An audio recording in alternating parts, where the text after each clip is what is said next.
Hello and good evening and welcome to Arsenal Above All, episode 110, just 5 away from that number we all know. I'm not going to say it. All right, I'll say it, 115. But how you doing? Thanks for joining us again for another episode. We are going to be talking about the very dominant win against the hapless Hammers yesterday. We've got Arsenal's most dangerous Arsenal fan alive, Neil Shah, the Arsenal Jason Bourne, and with me to discuss that. There he is up there. We've get ready to bolt. He's got his coat on and everything ready to go as soon as he hears a knock on the door.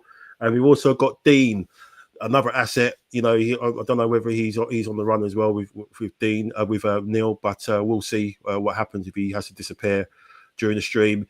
Dean's back after his one appearance, so really a pleasure to have you back on, Dean.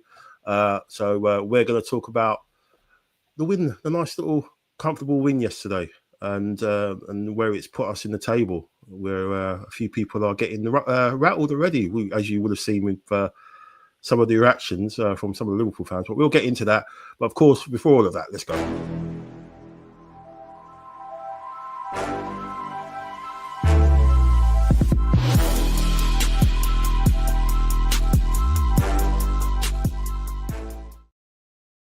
Welcome to the show. How you doing, Dean? Thanks for coming back. How you feeling, mate? I'm fine, thank you. Well, considering we're on top of the league, I know we're probably going to say that a lot today, but we're on top of the league, so I'm happy. And Fantastic. plus we're going to the international break as well, so it's great to be on top for that time. Yes, absolutely. Let's hope we get a few more bodies back as well, which is, always seems to be the case with us around this time. But thanks for coming back on again. Really, really appreciate it. And we've also got Neil, the aforementioned Neil, the most dangerous Arsenal fan alive. I'm going to keep giving him that tag, the Arsenal Jason Bourne. How you doing, Neil? Yeah, I'm very well. I'm just firstly, thank you for inviting me on, and great to see Dean back as well. It's really nice for you to invite Dean back on. It's brilliant. Really, we'll have a laugh, I'm sure. And I'll just say that I think Calafiore is my favourite player ever. Yeah, we're going to talk about him later. Yeah, crazy player, absolutely unbelievable player, absolute pure chaos. But yeah, let's get into it. Arsenal running out 2-0 winners yesterday against West Ham, finally getting a result against them at home after the last couple of years, where they've kind of put a massive spanner in the works, especially last season, when they beat us, when it looked like we were going to turn the corner a little bit. And thanks to goals from their ex-player, Declan Rice, which is lovely to see after the abuse that they gave him last year and this game as well. And Bukayo Saka getting another goal, another contribution goal, an assist contribution, which we'll touch on as well. Dean, you saw the game. What was your thoughts on just how we set up? Obviously, the lineup, obviously, as you know, whenever the Arsenal lineup comes out, it's like a grenade goes off in the Arsenal universe. Whether it's on social media or whether it's in chat groups on WhatsApp or what have you. But that lineup came out, and how do you feel? Because for me, it was what did you make of particularly the midfield setup? Because it's such a shame it only lasted 30 minutes with Odegaard getting injured again. But did you kind of feel like Arteta's maybe getting back to the vibes of 22-23 when he was more focused on maybe putting teams to bed in before they had a chance? Well, what was your thoughts just on the lineup and just that midfield setup with Eze and Odegaard? I thought it was a bold move because you've got two players that are kind of similar in Eze and Odegaard. They kind of play a similar role. I know Eze can play more on the left side more.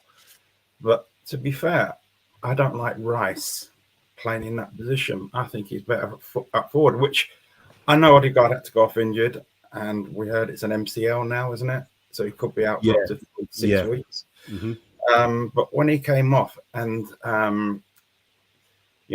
we switched Rice back up front, we played better. We scored. I mean, we literally about 10 minutes or so after that change, we scored because he's far better up front. He creates more up front. We saw that in the second half as well with that cross to Gyökeres when he just barely missed it. Yeah. I mean, he wasn't doing that in the first 30 minutes. I know Rice can play in that position. You know, he's great. He can play anywhere, literally in that midfield. But I think he's better playing more forward than he is more defensively. Yeah, absolutely. I think the way everything kind of unlocked when Zubimendi came on, which we'll probably touch on a bit later on. Unbelievable. You know, he basically unlocked the door with the two key passes, which led to both goals. You know, the pre-assist sort of thing, if you want to put it that way. What was your thoughts as well, Neil, on just how we set up, how West Ham were kind of, you know, even more so obviously with Nuno, just how cagey they were. And obviously it seemed like there was a little bit, the first 15 minutes, there was a little bit of something I don't know, you were there obviously, but something hanging in the air in regards to what happened last season and the season before. And it was like, oh, you know, we really got to try and put these guys to bed. But what was your thoughts just on that, the atmosphere, and obviously just how we sort of gained just, you know, all that dominance in that first half? Yeah, I think there's always going to be a bit of caginess from our part, especially given the last two times they've visited and they've beaten us. So you've got that anxiety. It's just natural. There's nothing unusual about it. In terms of the atmosphere, I think the atmosphere is still good at the stadium, especially when the Ashburn Army start banging their drums and doing their thing. But it has become so it's reduced a lot lately compared to what it was maybe when they were first introduced. I think that's down to the numbers have been reduced, isn't it? That they're allowed to do that or be a part of it, which is a shame because I remember the games where they were in full flow and the atmosphere was amazing. It was electric. I think I said on these podcasts that I've not experienced an atmosphere like it before because you can literally feel the stadium shaking. But to be fair to where I was sitting, the fans around, we were all trying to sing. We were trying to do the usual songs and to try and, you know, lift the atmosphere in that way. So as atmospheric wise, I think it's still a lot better than it was. You know, I mean, to be fair, that is down to Arteta allowing them to come in and uniting the fan base somewhat. So I think that's fine. In terms of how I felt, I to be honest, apart from that very first error, I would say, where Raya missed the ball. It was a cross, I think, from a corner. Apart from that, they didn't have much to offer. I think we were just too strong for them, and I feel that, you know, chances were being created, but as has been our kind of lot of late, we just don't seem to be able to find a way of burying it maybe as convincingly as we should. But having said that, I just felt all the way through that we were going to get the win. I felt that we just had too much for them in every part of the pitch, to be fair.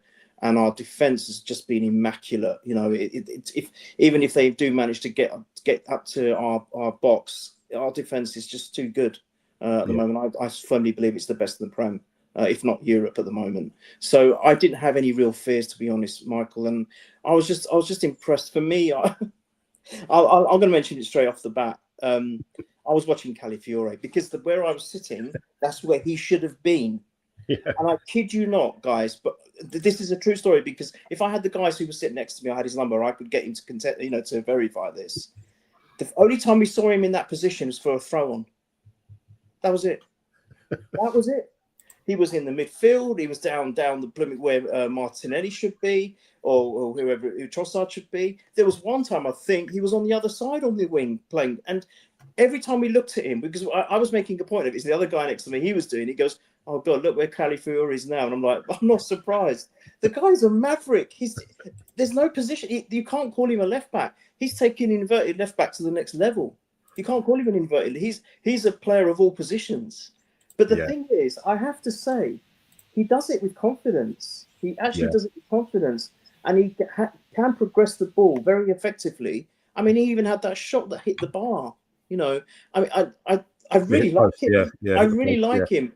And, you know, there were times where there was just one defender. There was one time it was just Gabriel, and other times it was just Gabriel Saliba. And you know what? None of us were panicking. We thought we're still in control of this, in complete control. So that's kind of my kind of overview of how it was started. Yeah, let's have a look at Califiore's map, touch map. Oh my God! And as you can see, it's basically just a scattergun. The guy was absolutely everywhere, absolutely insane. You know, popping up, you know, on the right wing, right, you know, just crazy. And I've likened him to, in a good sense, but like an under eights. Sometimes you've got the under eights football and they don't know the shape and everything, and they just run after the ball all the time, and they just all run over, in a crowd. And there's no positional sort of sense, but he kind of reminds me of that. He just wants to get involved in the game, and well, obviously a lot more cultured than that. But he's absolutely insane, and you can see kind of why he's kind of keeping Miles at the team. It'd be interesting to see when Hincapie is fit and what happens to that as well. I think going by Hincapie, he's more on an up and down kind of guy, whereas Calafiori kind of, as we can see, he pops up everywhere, absolutely everywhere. The guy next to me, he said, I think this is a guy that's just been introduced to football. He's never played before in his life, and he's just like, oh my god, I played for Arsenal. And as you said, he's just running after the ball like a headless chicken, just everywhere. It was so hilarious to watch. Honestly, guys, it was brilliant. Yeah, amazing performance from him, and got a chat from Brian. How you doing? Even though it should be a short show because couldn't get any more routine of result. Yeah, good night. Yeah, nice one.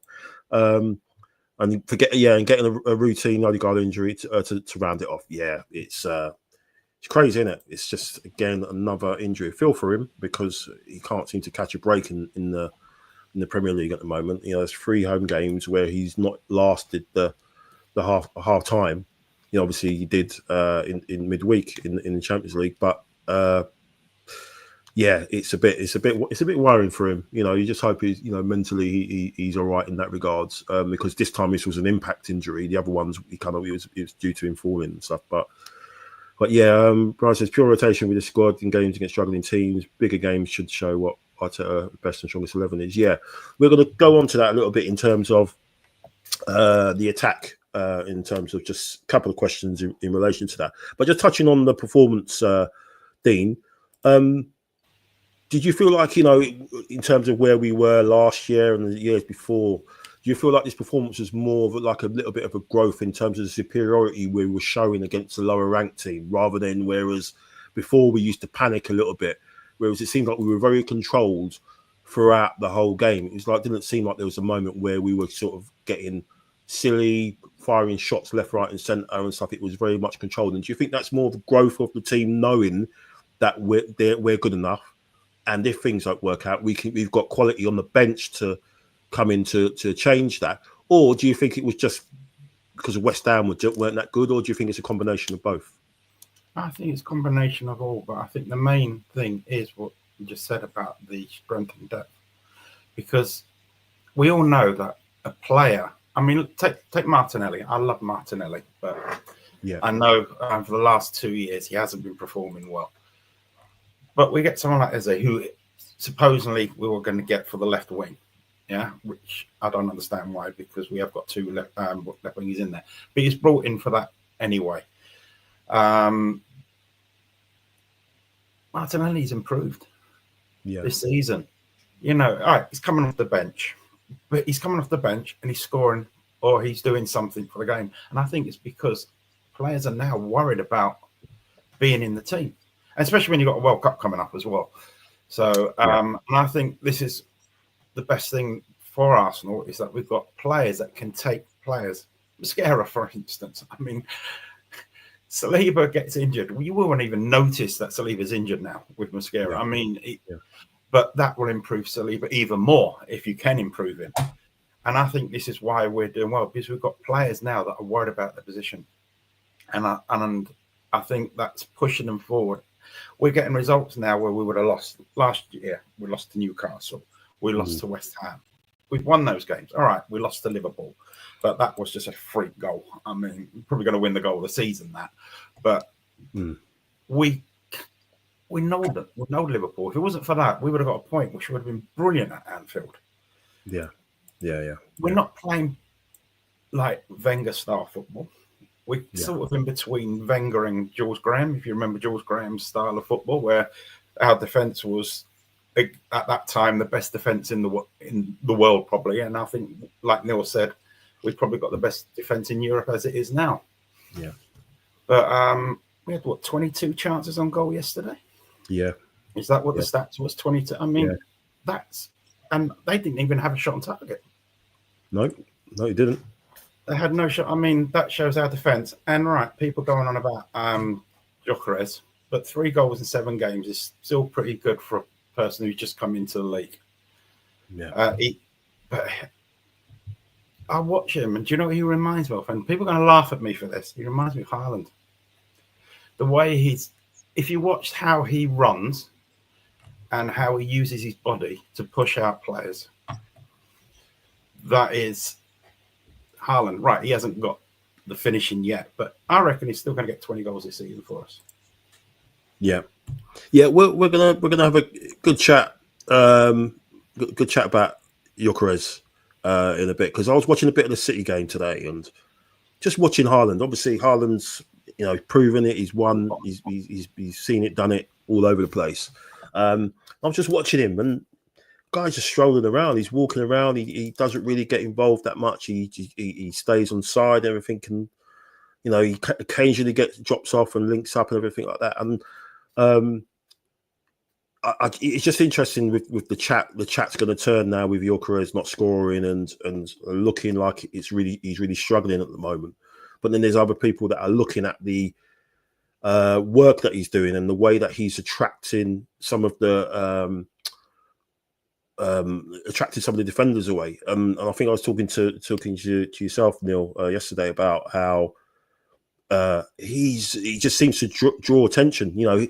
Every game he's been like he's basically like a wrestling match for him. It's almost like MMA for Gyökeres. He's getting grabbed, he's getting thrown to the ground, he's not getting no protection from the referees, because his reputation not only has a goal scoring reputation, but his reputation has him being an absolute unit. People see him and think, he's big, he'll be able to handle himself, and allowing defenders to get away with murder with him. We saw what Lascelles done to him at Newcastle, and we saw yesterday, how he was just fighting for everything. What's your thoughts on it, Neil? Really, because this is something that's going to go, have a back and forth all the way through the season, regardless of how many goals he scores. Really, because he's not easy on the eye in terms of his play. He's a bit of a burly striker. He's not as refined and elegant as Henry, let's say. I don't think anyone ever will be running through on goal. I mean, come on. But what's your thoughts on it? Because are people just being over analytical again because Sesko's scoring for Man United now and everything? Yeah, there's people who would have preferred him. What's your thoughts on just it? Because you were there yesterday. I mean, obviously we'll touch on the penalty in a bit, but what was your thoughts there yesterday? Because for me, sorry to go on, but for me, it was like every time he got the ball in the last third, there was this sense, you could hear the anticipation from the crowd, because they want him to do something. They want him to do well. They really, really want him to do well and want him to do something. But what was it like in the ground? What was it like in the ground, Neil? Look, the way I see it, I think the majority of the people I've spoken to are backing him, and they haven't got a problem with him. None whatsoever. Myself included. I think Dean is the same, and I think you are as well, Michael.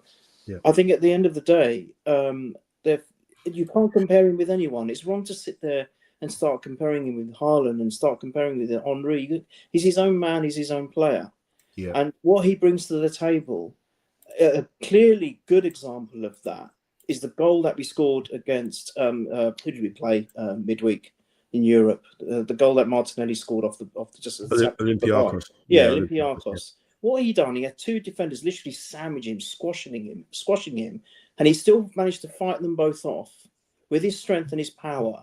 And he was unable to get a shot across. Yeah, okay. Some people were moaning, well, he should have done better with the shot. Well, no, I don't agree with that. Because he was already in a very difficult situation. It is the fact that he was able to do what he did was, I thought, quite impressive. Yeah. And luckily, it fell nicely for Martinelli to just tap off the post and put it back into the back of the net. Now, that's an example of what he does. He uses his strength and his power. He can back into defenders. He can hold them off. He can hold the ball and the play, and he can slow things down a little bit to give our other players, who might be a bit more agile and a bit more quick. Well, when I say he's not quick, I think he is quite quick, because I saw him. And he can run. For a man of that size, he can run. And not only that, he's got an engine on him in the sense that he's been doing it literally for 90 minutes every single game now. In fact, I'm sorry, I've just digressed on my train of thought here, but I've just realised something. the fact that Kai has got injured when he did, I think it's put extra pressure on Gyökeres. It's put extra pressure on him. So the expectations are even more so highlighted on him. Just imagine if Kai wasn't injured, I think they would have been sharing the games. And I think that would have eased the pressure a little bit on him. But now there's this mountain of pressure on him. But I think that's unnecessarily unfair because it is unfair because what Dean just said, he scored 3 goals in 7 games. All right, it's not 7 goals in 7 or 20 goals in 7 like Haaland does. But Haaland is a modern day goalkeeper. I remember Clive Allen back in the day for Tottenham. He was a goal hanger. Dean, you remember him? He scored 49 goals in one season. The man was a blooming goal hanger. And Haaland is doing the same thing now, albeit within the confines of the offside rule, which is slightly different. And whereas Gyökeres is getting involved in everything, and he's got such an engine on him, and he's still running, and he's still doing everything right till the final whistle. I think any criticism he gets, I think at the moment is misplaced. It's unfair. And I think if he's only scored 3 goals by the end of the season, then yes, then we can have maybe a few different. The context and the dynamic of this conversation can be different. But as it stands now, I've got no problems with him. Just wait till Kai comes back and they start sharing the responsibility. He's gonna score goals for us for sure, and I've got no problems with him at all. Yeah, I think so. I mean, this image from the game, obviously yesterday, I think he's going up with both centre backs, or he's going up with one of the centre backs and the fullback. I'm not sure, but look who's free now. When has that happened? Many times. Saka's there free. The ball drops to him. Normally he's getting doubled up on. So, Gyökeres is the one getting doubled and tripled up on. So yes, I think people just want to see goals. We all want to see him to score goals, and I think like Dean said, that chance he had. One that Rice put across. It's a shame he couldn't get on the end of that. But I think the guy is just working his proverbials off, and things aren't just going his way. Obviously, like you said, that chance against Olympiacos, for him to fight and get in front of those guys, and then to actually get the effort. And you could see Martinelli wanted it to go in. He was letting it go in. He needed a guy deserved to get the goal, but it wasn't to be. But yeah, I'm just getting a bit tired of this. But I kind of said at the beginning, this is how it's going to be. As soon as Gyökeres doesn't score and someone else does, they're just going to be, it's going to be the be all and end all, regardless of whether we're winning or not. And I think some people just want stuff to moan about. But Brian says Brian's feeling his way into the team. And his goals will come. Notice some of the runs he was making in the past wasn't played. He's engineering his own opportunities and creating for others. Yes, he is. And like you said, you saw some of that yourself, Neil. Mac said we must see his first touch improve and bully defenders when the ball is at his feet. It will come, but we need goals. There's 31 games to go plus a CL. There will be plenty of chances. Yeah, absolutely. And Brenny agrees with Brian. I've said the same about Gyökeres making the runs and not receiving the ball. Yes. Yeah, absolutely. So it goes on to the penalty, Dean. Sorry, Mike. Just before he goes to the penalty. And sorry to cut both of you off. Yeah, for years we've been crying out, "Oh, we've got no identity." We've been moaning. I said this on the Purely pod as well. It just came to me in the morning that we've got no identity. We have got an identity now. Yes, I think all of us, including yourself and Dean, we would love to have a 30-plus goal scorer. Of course, we would. Which club wouldn't? Which fan wouldn't want to see a prolific striker banging in them left, right, and centre for fun? Of course we would. But we're not that kind of club anymore. We're a club where the goals are shared. It's going to be very rare now for any player in our squad to probably score 20 to 25 goals in a season because they're going to be shared. And look what's been happening so far. Haven't we got the best goal difference? Yes. Are we not top of the league? Yes. And how many players have got over 3 goals or 4 goals? I can't think of any. There you go. So it's working. It's a new identity. Yeah, absolutely. Yeah. What did you think of the penalty situation? I know there was some debating. I think as soon as it was given, I was thinking, okay, Gyökeres is going to score here, and he'll break his little run of games without a goal. But Saka took it and probably dispatched it. Probably his best penalty I think I've seen him take for Arsenal. It's almost like he's been training or been up against someone who's been putting him away in training. I think Arteta said a couple of weeks back that he's the best penalty taker at the club now. But What was your thoughts on that, Dean? A lot of people saying that he should have given it to Gyökeres, but because it was Saka's 200th Premier League game, and it would have made, and that's his 100th goal involvement. Yeah. And what were your thoughts on that? Do you just think it's another thing for people to sort of a narrative to bring up to sort of cause maybe a little bit of conversation between Arsenal again? What was your thoughts on that? I didn't think much of it. Obviously, at the beginning of a game, they're going to be told who's going to take penalties. And Saka's probably was going to be the first penalty taker. You know, maybe Gyökeres was going to be the second, I don't know. But I think Saka would have been the person who would have said, we have a penalty, you take it. And he's done that. Yeah, Gyökeres probably asked, can I take it? And Saka's probably thinking two things. I mean, put it this way, if Gyökeres took that penalty and he missed, what would the headlines be? Yeah. What would be the narrative around Gyökeres if he missed that? And I think part of maybe Saka, even Saka knows how that feels. I mean, we know after the Euros, when he missed that penalty, all right, it's a bit different because there's racism involved. But the amount of people that went against Saka thinking, I mean, most people we talk to now wouldn't even know that Saka's been scoring majority of our penalties. They probably think he's a rubbish penalty taker because they don't notice it. Yeah. But I think Saka probably thought, no, I'm the penalty taker. Let's keep the system. I'm going to take it. Like you said, it was his 200th game. If he scored, it would have been the 100th contribution in goals. I mean, it's 1 every 2 games. That's amazing, really. Yeah, it's ridiculous. Yeah. I mean, I saw a I don't know which channel I was watching, but they were showing the stats of how many people got to 100 contributions. Match of the day. It was match of the day. Yeah. Match of the day. And I mean, he's in the top, 6 or 7? Yeah. I mean, that's amazing, really. All right. He's 24. He's got a long way to go. But by the penalty, I think he's probably said, no, I'm taking it. He's probably psyched himself up for it. And he's going to take it. And I don't think there should be any controversy over it. No, not at all. It'd be interesting to see what would have happened if Odegaard was on the pitch, because I know that he kind of said to Saka to let Kai Havertz take a penalty when he was going through it bad time, and he took one. Was it against Bournemouth? Was it? And yeah, obviously there was a bit of a conversation there between Gyökeres and Saka yesterday, and Saka sort of kind of dismissed him and said, "No, you know, I'm having it." But yeah, I don't know. I'm kind of torn between both to say it would be nice to see him take it, but again, obviously, like you said, Dean, the pressure on him if he'd missed would have been pretty severe. You know, people bashing him and wherever, because he's got eyes on socials and his people has. So you know, it would have been interesting to see what would have happened if he'd have taken it and missed it, but it didn't happen. Saka scored it, got another goal after the goal on Wednesday, and obviously, as we saw, you know, 100 goal involvements. You know, in the Premier League in 200 games is crazy. Imagine if he hadn't got injured, it would have been better because he was flying that season. Yeah, he was. I think he would have been close to the assist record the way he was going. Yeah, and he could have beaten Henry's record if he'd gone, because he was flying, wasn't he, that season? Absolutely flying. Yeah, absolutely. No.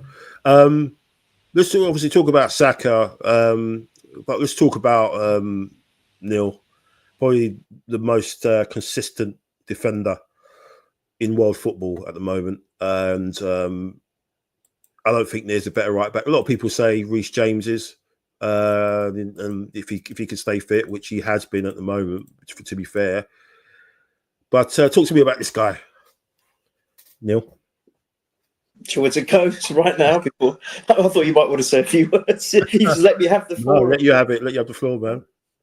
Look, there is only one dark cloud in this, and he's keeping Benny White out. And I do love Benny White, but he's keeping it out because he's justified to. It is the way it is. This guy not only can defend, and he's not only strong. My goodness me, the way he can deal with players on him. A little bit like what Miles Lewis-Skelly was doing last season. You know, the way he could just like kind of back into them and then get round them and get the ball away. He does it. But this guy, although he's small, he's deceptively strong. I mean, he is a unit without being a unit, if that makes any sense. I mean, I was looking at him close up and I'm thinking, God, this guy's quite muscular when you think about it. He's not the biggest of players, but I think he may have even have like a short kind of low what's it called? Low gravity. Gravity. Yeah, Yeah. but he's just amazing the way he can win balls, he can defend, he can stop an attack, and best of all, he can go forward just as effectively. And he can go forward just as effectively, not only trying to have attempts on goal, but he's so involved in setting other players up. I think, we saw him the other day, wasn't it, where I think Eze had a couple of chances, that was all from Timber. But can I please talk about that goal, the build up to the penalty? Because there's two players involved there. There's, of course, Timber and his touch, the way he brought Zubimendi's ball down, and that was right. And we were so lucky that was right in front of us. And I kid you not, everyone around us just gasped. They didn't cheer, they gasped. They thought, "What?" Like when you have your mouth literally open, and we looked at each other, thought, "Did he just do that?" But equally, the ball from Zubimendi was so good. He'd done an earlier one to set up to start the first goal running as well. So, a shout out to him as well. What a player! He changed it. Dean was spot on. I agree with Dean. I agree. He comes in. He sits where Rice was. Rice is given the freedom to move forward. Dean, you're spot on. I agree with you there. And I think he's gone on record to say he prefers playing at the 8, doesn't he? He will play any position he's asked to. He's that kind of player, and he will do probably most positions effectively as well. However, his preference or his favourite position has got to be the 8, and it counts because if you think about it, where he was in the 6, and I think Eze skied that similar kind of chance earlier on. But then he was also, then when it all changed and he went into the 8, he was where Eze was, and he actually put the ball in the back of the net. Albeit it was still a great shot from Eze and a good save from the keeper. Yeah. So I think there's something to be said about Zubimendi playing in this format. Now he's going to probably because Odegaard's injured, so we're going to get it anyway by default. And I don't mind that one bit. I really don't mind it. And even if we think that we still need to rotate, well, you've got the players like Odegaard to come back. I don't know if he's fit yet, but was he not on the bench yesterday? He was on the bench. Yeah. So look, he's ready and able, and he wasn't bad. When we got a first impression, we saw him. I think it was the friendlies. I think he looked pretty decent, to be fair. So he's like a natural replacement for Jorginho, who was also respected and liked. So I think we're all good there for the moment, even with Odegaard's injury. But yeah, Timber is a phenomenon. I think he is probably one of the best defenders at the moment on the planet. I really do, because of what he gives defensively and what he gives going forward. He does both in equal measure, just as effectively as it's a beautiful tool to have. As I said, my only downside of that is I'm not sure where Ben White goes from here. It's going to be probably looks like he's going to be relegated to the League Cups, maybe the FA Cups and things like this. Yeah. Potentially, I don't know. But he did feature in the Champions League. But I think he's off pace at the moment for me, Ben White. He's not what he used to be. He had a tough night on Wednesday, I thought, Ben White. He really kind of struggled a little bit. I think Arteta had a go at him as well. And yeah, true about Timber. I think that's one of the things that people kind of said about Timber. He's great he's defensively, one-on-ones and everything. But in terms of going forward, last season, people were still kind of saying, well, Ben White offers a lot more because he does the overlap and stuff. I think this season his attacking side of the game has definitely improved. Even against Newcastle as well. I mean, he almost scored. He always got on the end of was it Zubimendi? I think it was Zubimendi's pass, wasn't it? And he has a good save from Pope. There was a bit out on the wing where he absolutely destroyed Joe Linton and Guimaraes, which was great as well. Really, if you saw a winger do that, you'll be like jumping off your seat. But he's a fullback doing that. But I definitely think his attacking side of the game has gone up a different level. He's defensively he was just quality anyway from the moment he first played that first 45 minutes, and then he got injured for us that a couple of seasons ago. But no, outstanding performance from him. Really, really good. And just hope, touch wood, that he goes away and comes back. These pointless internationals again. Before I come to you, Dean, just a couple of chats. Brian has said, I think the way Saka took the penalty, he knows his position as penalty taker is under threat. Yeah, realise he's got to put your foot through penalties. Don't try and kid the keeper. Yeah, still a bit annoyed at that Panenka he tried against Madrid. He would have made us a bit more relaxed watching that game if he'd put that away. Especially Mac, who was there. and infiltrated the Madrid fans when watching that game. And here is Mac. Saka was a captain at the time. However, it's healthy for the team that there's tension for penalty takers in each position. I love that everyone, when they play, there's total focus. Yes, it's true as well. Absolutely spot on. And Brenny, Timber is one of the first names on the sheet. Yeah, best player so far for us. Yeah, it's been quality. And Mac again, Timber is world class. Everybody's shown, built like a middleweight boxer. No fair movement is amazing. And what he does is magical. Yeah, he is absolutely different class. So obviously we win that game, and also congrats to Mikel Arteta, 300 games as Arsenal manager, and I think all the records and everything he's up against.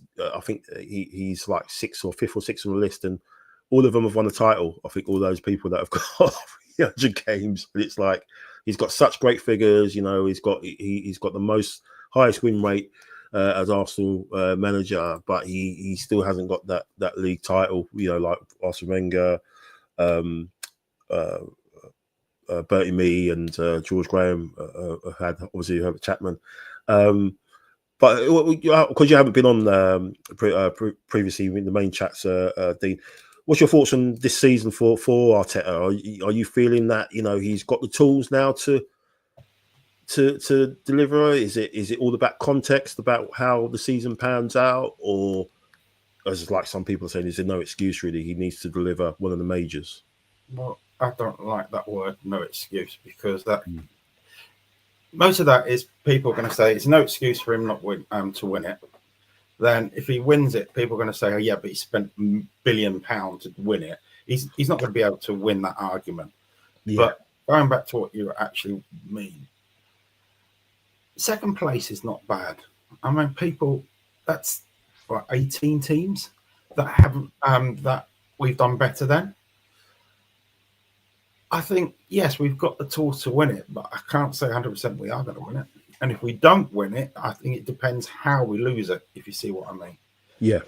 I mean, if we finish 4th, then yeah, we probably need to figure out what's gone wrong this season. But if we're 2nd, then it was like a last minute goal or something like an Anfield of 89 type scenario, then you can't really blame Arteta for it. And at the end of the day, he's building a team. Yes, it's been 6 years, but he's still building. He took over from a team that had prima donnas in it that were on £400,000. I mean, I love some of those players, but I mean, I loved Ozil, but they were prima donna players. They were negative in the dressing room. He had to change all of that, and it takes time. It doesn't take 1 or 2 years. It takes 6 years, and he now has built a team. I think this is the season where we can literally say we have got a legit chance. I think previously it was a bit of a luck for us. Okay, and we knew that because half the time we get an injury, we had no cover for it. This year we have got cover for it. Like I said, Saliba goes injured. We've got someone to replace him. Odegaard, he's going to be out. But you got Eze or you got Waneri that can play in that position. Mm-hmm. All right. Even if Saka goes out, we got replacement there, right? Right in a way. I mean, I don't like Mourinho in that position as much, but he can play there. We've got a player for every position, and I think that has been our downfall. So I think, yes, I think we should win it. We're favourites to win it, and there's a reason for that as well. People just don't look at us being on top. They look at the strength of depth we've got. Yeah. Certain players, if Man City lose Haaland, they're not going to be firing. If we lose Gyökeres, like Neil said earlier, I mean, we're scoring. I think we're the highest or second highest goal scorers in the league at the moment. Yeah. Because we're scoring from all different positions. It's not just Gyökeres that's scoring. Saka's scoring. Timber's scoring. Everybody's scoring in there. The only person who's not scoring is Raya. Yeah. But then he just stand a goalkeeper, so I can let him off. Yeah, it's like what's it? Florian Wirtz is what is he? 009 now. He's I think he's a new. I don't think it goes. I don't think it goes up to 0010. Or does it? I'm not sure. But yeah, I think all our defenders and stuff have got more goal and They've got more G&A than he has, obviously. You know, And it cost 120 million or something, didn't it? Yeah. Well, is it 110? They don't include the add-ons when they talk about Liverpool. Well, the add-ons probably means Champions League, which you know they're going to get in. So it will be 120 at the end of the day. But Gyökeres was half that now. Yeah. So but, you know, but I think the pressure is on Wenger this year, but I don't think maybe there's will be certain fans that are going to be moaning if we don't. Dean, poor Wenger, leave him alone. He's not with Arsenal anymore. Huh? Leave Wenger alone. I loved Wenger. I hated the Wenger out brigade. Instead, Wenger. So you haven't forgotten about him. The good old times. If you want me to go back, I can talk about Terry Neil if you want. If you're old enough to know him. No, but Arteta, I think there's pressure for him, but I think it's going to be it's going to be mainly from the media, the pundits, and certain fan elements. Yeah, if he doesn't produce it this year. Yeah. But what is a good year for him? If he wins the League Cup, does that count? I mean, people say he's got to win a trophy. All right, he's won the FA Cup, but everybody says that wasn't his team. All right, he didn't win it with his team. But he's got to win a trophy. So that mean if we win the League Cup, that's going to satisfy people, or do they mean we have to win the league or the Champions League? Yeah, I think that's pretty much. If he wins, he needs to win a trophy. I think with the investment and everything that we've gone on banged on for years, KSC not giving, not backing him. They have backed him, in the ways that we probably none of us had thought they would this summer with the number of bodies that we've got in, which has been pretty amazing. And I think they're going to want to see some kind of silverware, whatever one of the four it is. They're going to want to see one of them on, in the in the boardroom come the end of the season. But yes, it goes down to context. If we finish the season with 92, 93 points, the record amount that we've had in our history, and we finish second, then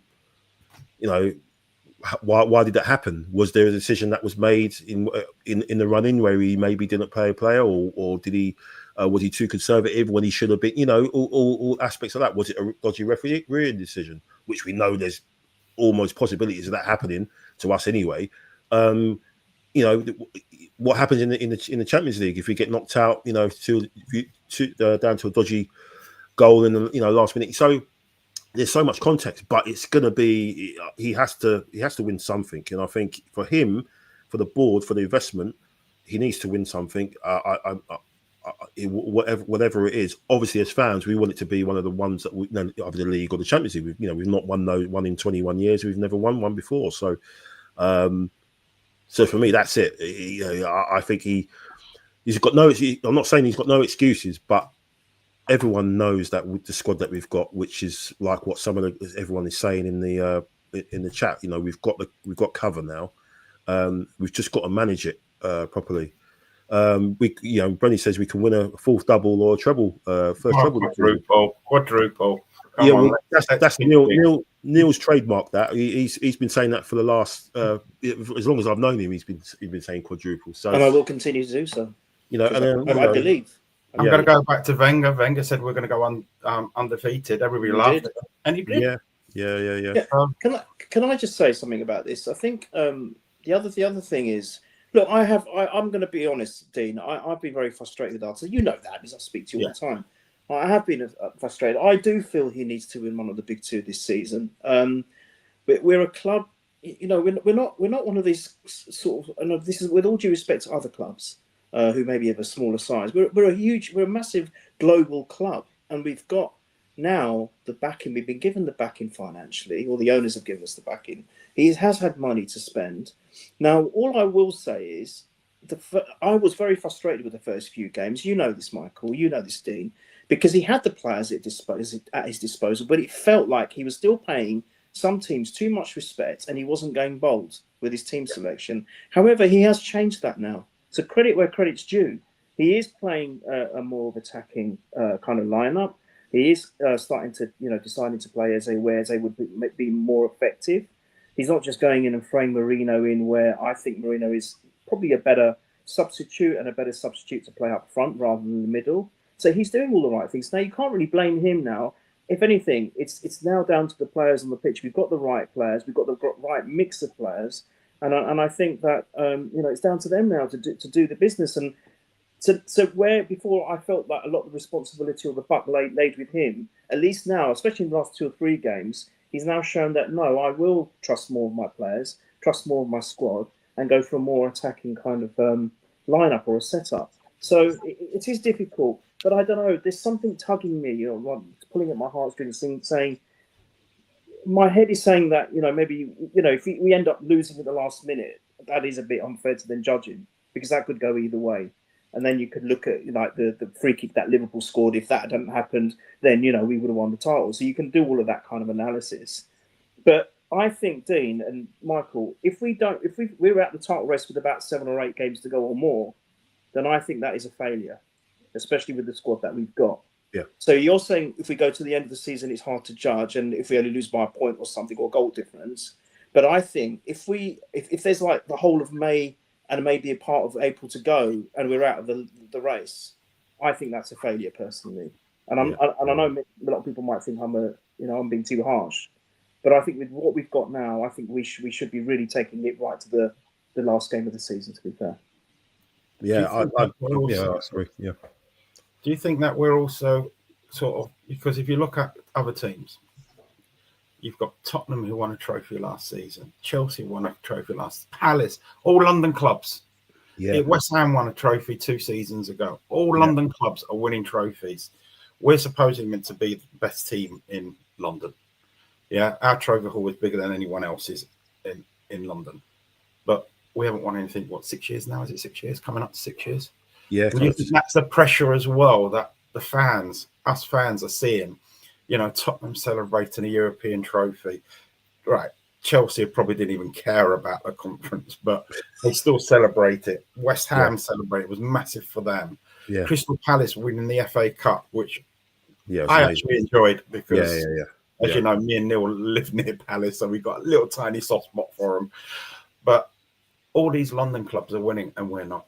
Do you think that's put a pressure on us more? I think that, and the women winning the Champions League as well has done that. Women team just sort of they keep us up. Yeah, but I think the club, the club see it as a one club, ethos. That's the way that they operate within. So they'll see the investment that they've made on the men's side, and you see the investment they've made on the women's side. They've done some stuff in the transfer window as well, getting in obviously like Olivia Smith for the record. They don't want to say it's the record, but it is the record amount as well. And even like Rennie Slegers, I think she's under pressure now as well. They've had a bad run of games, and even though she's won something so huge, I think she's the standards, like they keep raising. If they raise the bar, they've got to try and get back up there and try and he has to deliver. I think he has to deliver something, and yes, it's got to be, for me, it's got to be one of the two. It goes without saying, but you've got a squad good enough to go deep in the other 2 competitions as well, as long as everybody's fit and as long as everyone's rotated properly. We've got a squad deep enough, and it's just the mentality of those players that will come in and play in those games, whether they believe that, okay, if they have a good game, they can start at the weekend in the league. We've seen that with Trossard. So if that happens with other people, then maybe. But it's all about what happens off the pitch as well as on it now. And he's not been in a position before where he's had this depth. We've all said, in terms of trust issues with the squad, and he shouldn't have no trust issues. He should be confident enough in putting anybody on and expecting them to deliver, because they're at that level. They're good enough. So it's going to be an interesting turn of turnaround when the international break is over. Let's have a quick look at the table before we go. Always nice to see. We'll be there for a couple of weeks with that win, and obviously Liverpool losing to Palace, and Liverpool fans already thrown in the white flag. Crazily, I've heard a few Liverpool fans saying, "Oh, we're just happy to get top 4 this year." I mean, that's just absolute absolute nonsense. Absolute nonsense. You know, happy to get top four. You broke the transfer record twice in the summer, and you're happy to get top four. It's just absolutely ridiculous. So you've got Arsenal obviously top, Liverpool second, Bournemouth in third, and Man City in fourth. So you know, that's how things are going at the moment. So we've got Fulham next. Another team who we've had a bit of a, don't know what you're laughing at, Neil. What are you laughing at? That's brilliant. I said it right. I'll say it again. Arsenal first, Liverpool second, Bournemouth third, and Man City fourth. I mean, I don't know. Did I say something funny? Oh, anyway. Over that, you're surprised Bournemouth's not there, or looking at Man City's position. Yeah. Or something else. I thought, what's he talking about? I was looking at the numbers. That's the figure man in me. I'm like, what's he? I go, that's not right. And then I realised it clicked. Oh, brilliant! Well done, mate. I love it. Yeah. I can't say anything.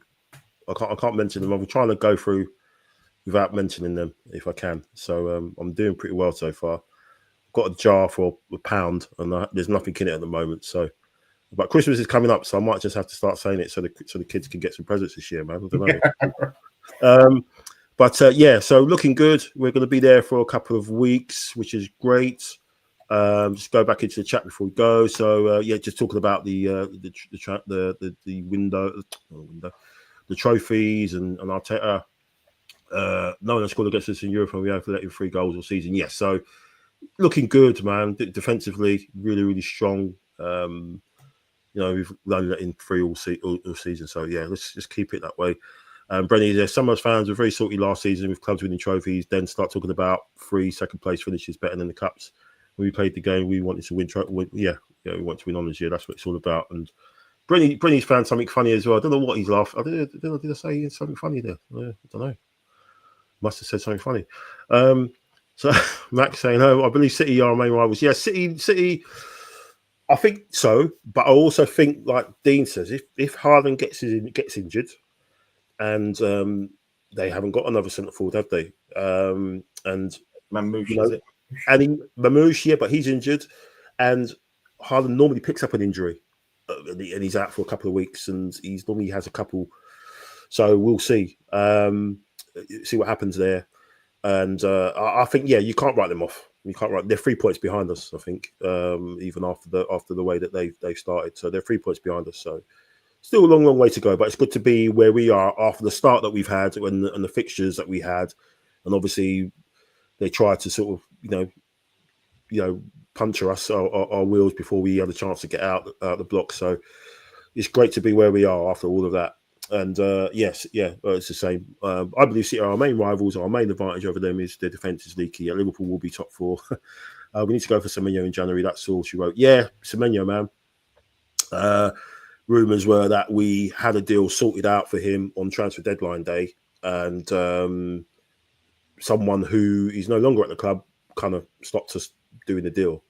And I think it was because we were trying to get either Martinelli or Trossard out, but it didn't happen. So hopefully it's something that we've got, Berta is sort of doing his magic in the background, and whether it's January or whether it's the summer, because that's the side that we need to sort out still, the left winger. I think as Brent Dean was saying, we're building, but I still think that's the position. If there's one spot you kind of think, we need to get a left winger still to finish off the team. But yeah, thanks guys. It's been a great chat. I was going to do a player rating thing with Neil, but I kind of had second thoughts on it because you can't really see it. You can't really. It's more of a visual thing than. I'll do one player each. Go on. One player each. Yeah. What, you and Dean? Oh, you as well. You got to do one as well. No. He'll be given a 10. Get away with it. Yeah, go ahead, man. If you want to do it, yeah. Well, so, what would you give Raya? In a word? Yeah. I'd say safe. Yeah. Okay. What about you, Dean? What would you go with Timber? Solid. Yeah. Saliba, Neil? Barry White. It's 2 words. What did you go, Gabriel, Dean? Leader. Calafiori? You want to get Calafiori. everywhere. Chaotic. Chaotic's a good one, yeah. Rice, Dean. Brilliant. Nice. Eze, Neil. Magical. Odegaard, Dean. I was going to say that for Odegaard, but Neil beat me to it. Odegaard, special. Saka. Prince to be king. You keep using 2 or 3 words. Oh Neil. my You're God. not getting it. King, well, king elect. All right. Oh Say God. king. All right, king. Trossard. He wasn't a bit. Reliable. Yeah. Gyökeres. Neil. Oh, this is a Fine. really tough one. Good trying. Okay, Dean, have you got one for him? I can't think of one for him. I say worker. Oh, that's a good one. Work in progress would Let have me been give you good. a hint. I was going to say it starts with W, but you might have got the wrong end of this. So I thought I'd say it instead. No, work is a good one. I like that. That's a good one. Yeah. Yeah. Okay. Thanks for that. Yeah, we'll see if we can do that again. But no, thanks guys. Really appreciate it. Thanks for everybody in the chat. I think I saw Dylan there from one of the chat WhatsApp chats. I mean, he's got a channel called Fear the Cannon, which he's going to launch soon. So if you can like and subscribe, that's a good gooner as well. We'll be back maybe next week for a quick review one, but if not, we'll be back after the Fulham game, and hopefully, that's a game where we need to sort of get a little bit of not revenge, but kind of sort them out. They've put a spanner in the works for the last couple of games we've played them, a couple of draws. I think we beat them last season, just about beat them last season at home. I think it was 2-1, but we drew with them away, and then we drew them at home the previous year. So tricky game, but they've not had a great start to the season. So hopefully we can turn them over, and then we've got obviously Atletico Madrid. Simeone against Arteta. God knows what's going to happen on the touchline. I think 2 of them are going to be bloody breakdancing on the touchline the way that they're going, all in black. If they get into a tussle, you won't know which one's which. Which one's which? But that's going to be interesting. They're very dangerous. Look, they're very dangerous at the moment. So that's going to be a good test to see where we are. But all being well, we'll sort them out as well. Thanks, Dean. Really appreciate your time, man. Thank you for coming on.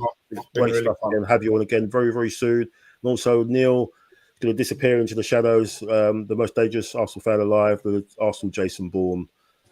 Catch him if you can. He's going to snap the SIM card in half as soon as this pod's over. It's already done. And, we'll see where he appears next. So thanks, Neil. Really appreciate it. Thanks for everyone watching. Really great chat. Hope you have a lovely rest of the weekend, which is only a couple of hours shy of turning to Monday, and have a great rest of the week. So until then, up the Arsenal. Newcastle, the central figure again, and he looks to trick Michael.